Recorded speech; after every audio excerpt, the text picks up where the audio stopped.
No, God! No, God, please, no! No! No! No!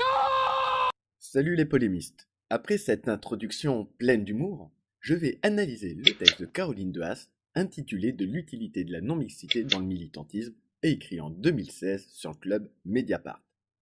Intéressant de noter que quand 15 ou 20 femmes décident de se réunir entre elles, le nombre de tweets et de papiers que cela peut déclencher.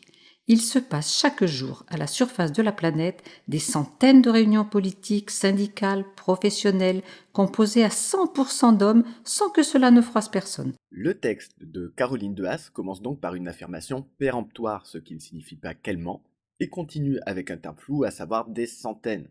En effet, des centaines signifie un nombre entre 200 et 900, on connaît plus précis. Ensuite, une recherche sur Google ne me donne aucune source pour étayer cette affirmation. Si vous en avez, je serais ravi que vous la partagiez dans les commentaires. Lorsque nous avons créé l'association Oser le féminisme en 2009, nous nous sommes posé la question de la non-mixité. Nous y avons vite répondu par la négative. Je me rappelle qu'à l'époque, on se disait « Les choses ont changé depuis les années 70, les rapports sociaux ont évolué et aujourd'hui, on peut construire l'égalité dans un espace mixte. » Cela nous a pris 6 mois pour comprendre. C'est notamment la médiatisation de l'association qui nous a fait percuter que la mixité, même dans un mouvement féministe, ne garantissait pas l'égalité. Dans ce cas-là, la mixité garantit l'égalité. Ici, il s'agit de l'égalité d'accès à la réunion. Dans cette phrase, le souci, manifestement, n'est pas tant la mixité, mais plutôt la perception que les médias ont de la mixité dans la lutte féministe, ce qui est confirmé par la phrase suivante.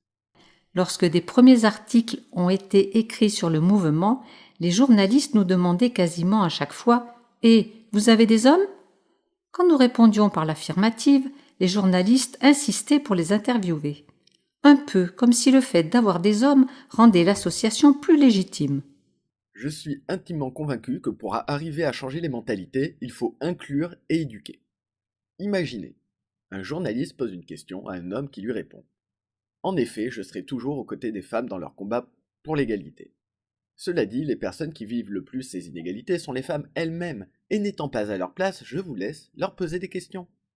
On a donc un homme qui se met en retrait afin de mettre en avant les femmes et leur combat, ce qui est un message fort qui permet d'éduquer et faire possiblement changer la vision de ce qu'est le féminisme auprès des médias. Un soir, j'étais absente d'une réunion des sympathisants. Une télé était venue filmer la réunion. J'appelle les copines dans la soirée pour savoir comment cela s'est passé. C'était super, beaucoup de monde. Par contre, il y a 3 mecs qui ont monopolisé la parole. C'était la première fois que des caméras s'invitaient à une de nos réunions. Et c'était la première fois qu'on remarquait une inégalité dans la prise de parole. Le mois d'après, lors de la réunion suivante, je me cale dans un coin de la salle avec mon cahier. Et je compte le nombre de prises de parole de femmes, d'hommes et leur temps de parole respectifs. Les interventions étaient toutes limitées à 3 minutes par personne. Dans la salle, une centaine de personnes, 85% de femmes. À la fin de la rencontre, 33% des femmes présentes et 45% des hommes présents avaient pris la parole. Les femmes avaient parlé en moyenne 2 minutes, les hommes 4 minutes. Dans une réunion féministe, avec 85% de femmes, nous reproduisions les inégalités dans la prise de parole. Encore une fois, des affirmations péremptoires, ce qui, je le répète, ne signifie pas qu'elle ment, juste que je ne peux pas le vérifier. On peut tout d'abord noter que le temps de parole était limité à 3 minutes. Comment le faire respecter ? Mettre en place une charte de bonne conduite pour les hommes et les femmes, disant par exemple qu'il ne faut pas dépasser 3 minutes de temps de parole, ne pas remettre en cause la parole d'autrui, etc., etc. Si la personne ne tient pas ses engagements, elle sera obligée de quitter la salle. Il s'agit donc d'éduquer les hommes et les femmes et permettre aux femmes d'inclure les hommes qui se comportent bien dans leur combat. Oui, not all men, pas la peine de le dire, je le dis pour vous. Mais le plus gros problème de ces phrases est l'utilisation de pourcentages dans des pourcentages, ce qui rend la compréhension impossible. La question que je me pose, c'est pourquoi Caroline Dehaas utilise des pourcentages alors qu'elle connaît parfaitement le nombre de personnes. Faisons donc les calculs avec les informations soumises. Dans la salle, une centaine de personnes. Alors ne pouvant faire autrement, nous partirons donc du principe qu'il y a 100 personnes lors de cette réunion. 85% de femmes, ce qui signifie 85 femmes et donc 15 hommes. 33% de femmes présentes ont pris la parole. 33% de 85, c'est égal à 28,05 femmes qui ont pris la parole. 45% des hommes présents ont pris la parole. 45% de 15 est égal à 6,75 hommes qui ont pris la parole. Maintenant, multiplions le temps de parole par le nombre de personnes. Les femmes ont parlé 28,05 fois 2, ce qui est à peu près égal à 56 minutes. Les hommes ont parlé 6,75 fois 4, ce qui est à peu près égal à 27 minutes. Et on arrive à la conclusion que les femmes ont parlé plus de 2 fois plus que les hommes. Ce que je souhaite montrer par là, c'est qu'on peut faire dire tout et n'importe quoi à des chiffres et des pourcentages. Il aurait été bien plus intéressant, je pense, de suivre ce qu'on appelle la démarche scientifique, à savoir hypothèse, expérience, analyse et conclusion. Ici, cela donnerait l'hypothèse suivante. Les hommes monopolisent le temps de parole et les femmes s'autocensurent à cause de leur présence. L'expérience. On compare le temps de parole de 3 réunions, une mixte, une non mixte, et une où les hommes ne dépassent pas le temps de parole, ne coupent pas la parole, ne remettent pas en cause le vécu d'autrui, etc. Analyse et conclusion. Cela permettrait de savoir si c'est la présence des hommes ou leur action qui bride la parole des femmes, et aussi si on peut retrouver des inégalités de parole similaires dans un groupe exclusivement féminin. Et il aurait été intéressant de faire tout cela en apportant les preuves suffisantes. On entend depuis quelques jours, mais c'est grave, vous inversez la discrimination. Sérieusement, vous comparez une réunion d'une durée limitée, rassemblant un nombre restreint de personnes à un système politique, économique, social dans lequel nous vivons chaque jour. Indépendamment du fait qu'il est contradictoire de se battre contre la discrimination en étant soi-même auteur de discrimination, j'ai beaucoup de mal à comprendre cette dernière phrase. Veut-elle vraiment dire qu'il y a des gens qui font de la discrimination tout le temps et que du coup on peut discriminer un petit peu de temps en temps? Il y a tous les jours des vols partout dans le monde et pourtant cela ne légitime pas l'acte de voler. Pourquoi cela serait-il différent pour la discrimination? Et le fait que ce soit une réunion d'une durée limitée rassemblant un nombre restreint de personnes ne la légitime pas davantage. Hors cas thérapeutique, il n'y a pas de petite discrimination et il faut se battre contre toutes.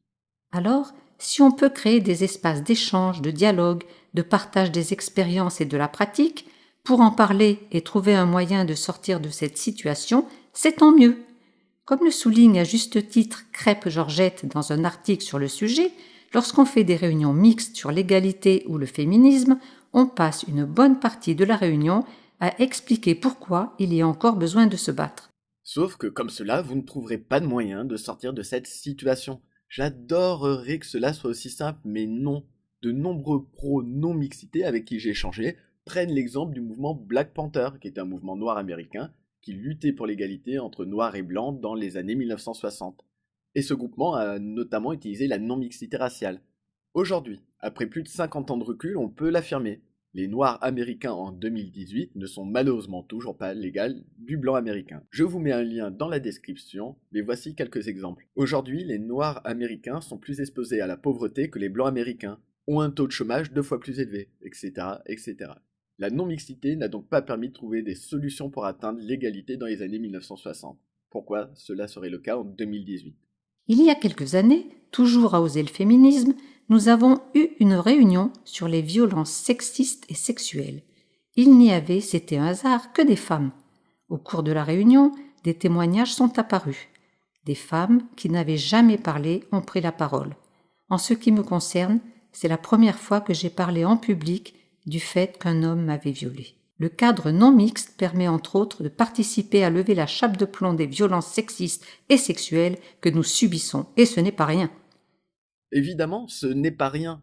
Cela dit, cela ressemble davantage à un groupe de parole plutôt qu'à une réunion féministe. Dans ce cas thérapeutique lié aux violences sexistes et sexuelles, je comprends parfaitement que les hommes ne soient pas les bienvenus, au même titre que l'on n'invite pas une bouteille d'alcool à la réunion des alcooliques anonymes. Cela dit, j'ai du mal à comprendre que les hommes soient interdits à une réunion dite féministe, qui avait uniquement pour but de définir le trajet d'une manifestation, comme cela m'est arrivé à Bordeaux, et qu'on me brandisse le texte de Madame de Haas pour toute justification, alors qu'il ne justifie pas grand-chose et ne fait qu'affirmer de manière péremptoire dans sa globalité. Ça dérange, c'est normal que des personnes discriminées, victimes de violences, s'organisent entre elles pour trouver un moyen de changer la société.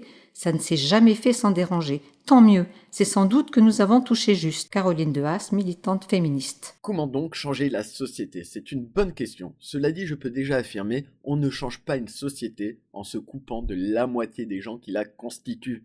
On sait déjà de manière empirique que les lois ne permettent pas de changer tous les gens. On le sait, car si c'était le cas, personne n'aurait d'amende. On peut donc se demander pourquoi. Tout simplement parce qu'une personne qui ne souhaite pas changer ne changera pas, et cela quoi qu'on fasse.